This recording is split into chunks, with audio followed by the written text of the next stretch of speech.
У залі прадстаўнікі сродкаў масавай інфармацыі, ідэалагічных службаў, грамадскіх аб'яднанняў, медыкі. Спецыялісты пазнаёмілі гасцей з новой редакцией информационной стратегии по ВИЧ-СНИДу. Необходимость новой редакции возникла, во-первых, в том, что меняется ситуация. И если задачи предыдущей информационной стратегии полностью выполнены, сейчас мы особенно страшилок никаких не увидим. Более того, соответственно, уже у нас начали свободно продаваться экспресс-тесты в аптеках. А это благодаря, конечно, изменившемуся общественному мнению, которое создало, СМИ создали, которые создали новая социальная реклама. І гэта зноў той выпадак, калі тычыцца нават тых, каго не тычыцца. Так у грамадстве зараз жыве меркаванне, што ў групе рызыкі моладзь. Лічбы ж статыстыкі сведчаць, больш выпадкаў зараз выяўляюцца ў людзей ад 35 і нават ад 40 гадоў.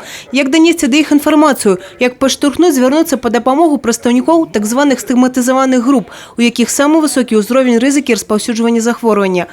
Адказы на гэтыя пытанні спецыялісты ведаюць. І пытанне ў тым, што грамадстве не хапае ведаў аб тэрапіі, ці гэтая тэма ў статусе табу. Ни один документ не начинает работать сам. Так?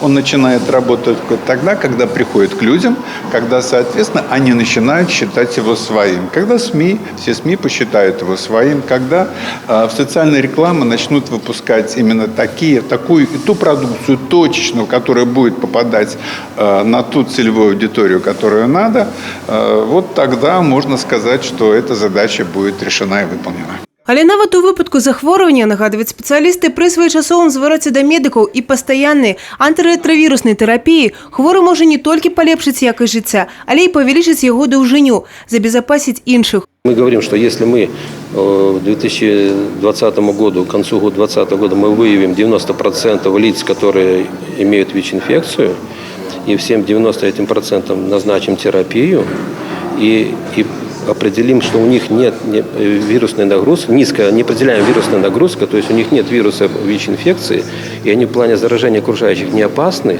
то мы будем говорить о том, что у нас разорван путь передачи ВИЧ-инфекции от человека к человеку.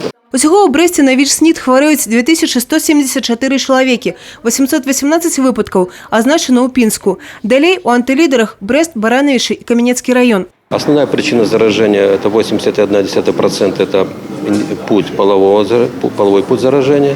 Потом 17% это у нас инъекционное заражение через совместное введение наркотиков. Ну и один случай у нас в этом году есть заражение ребенка, вертикальный путь от матери к ребенку.